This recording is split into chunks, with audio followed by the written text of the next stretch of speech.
Shortest path algorithm. In this lesson, the learner will be able to explain the concept of shortest path algorithm, describe the algorithm for finding the shortest path. Let us consider that a parcel is being delivered from one place to another. Here, we have three options to deliver it. They are through airways, waterways, and railways. Airways is the fastest and also the most expensive way to deliver. Waterways is less expensive than airways and also slower than airways. Railways is less expensive than both airways and waterways and also slower than them as well. In these, airways can transport a less quantity of parcel than the other. For the shortest path, we are also considering the cost of the transportation. But the transportation is also based on the emergency or situation of the parcel delivery. Thus, we can deliver a parcel through any one of these ways.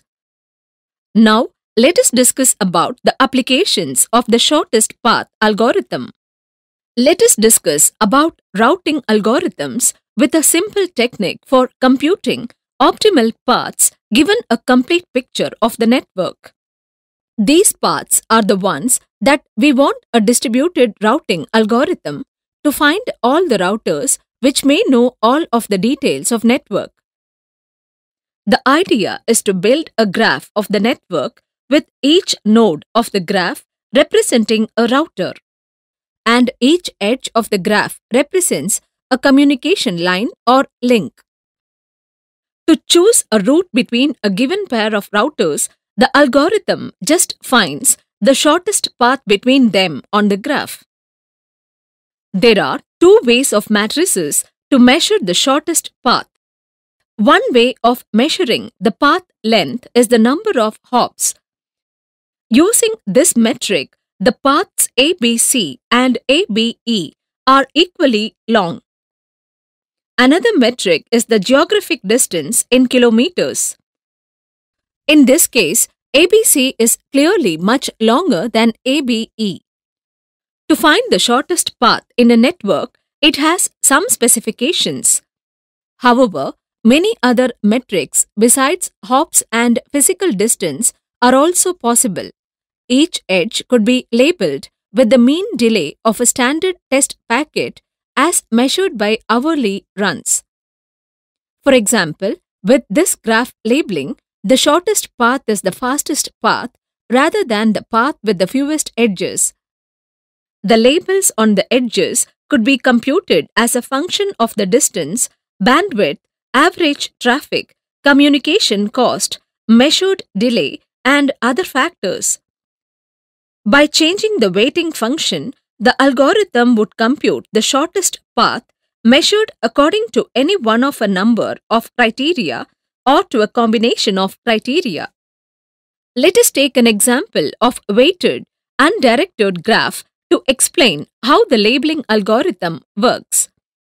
Let us consider that we are going to find the shortest path from source A to destination D.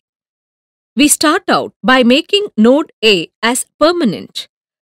Then we examine, in turn, each of the nodes adjacent to A, that is, relabeling each one with the distance to A. Whenever a node is relabeled, we also label it with the node from which the probe was made so that we can reconstruct the final path later. If the network had more than one shortest path from A to D and we want to find all of them, we would need to remember all of the probe nodes that could reach a node with the same distance. Having examined each of the nodes adjacent to A, we examine all the labeled nodes in the whole graph and make the one with the smallest label permanent. We now start at B and examine all nodes adjacent to it. If the sum of the label on B and the distance from B to the node being considered is less than the label on that node, we have a shortest path so the node is relabeled. After all the nodes adjacent to the working node have been inspected and the tentative labels changed if possible, the entire graph is searched for the tentatively labeled node with the smallest value. This node is made permanent and becomes the working node for the next round. The given figure shows the first 6 steps of the algorithm. The algorithm for finding the shortest path is given on the image. The global variables n and dist describe the graph and are initialized before the shortest path is called. We compute the shortest path starting at the terminal node t rather than at the source node s. Here, inside the structure, we are declaring the predecessor and length of variables. In for loop, p is initialized with state of 0 and check the condition p less than state of n. If it is true, follow the below lines and increment p.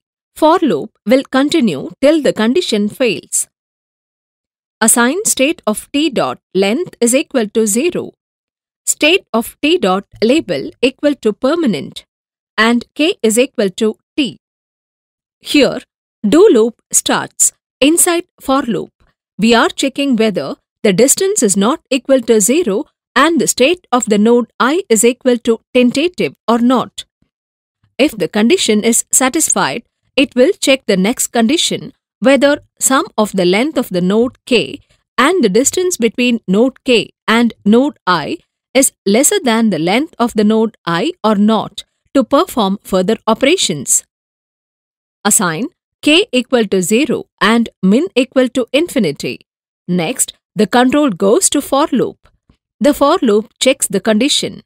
If the condition is true, the if statement checks state of I dot label is tentative and state of I dot length less than minimum.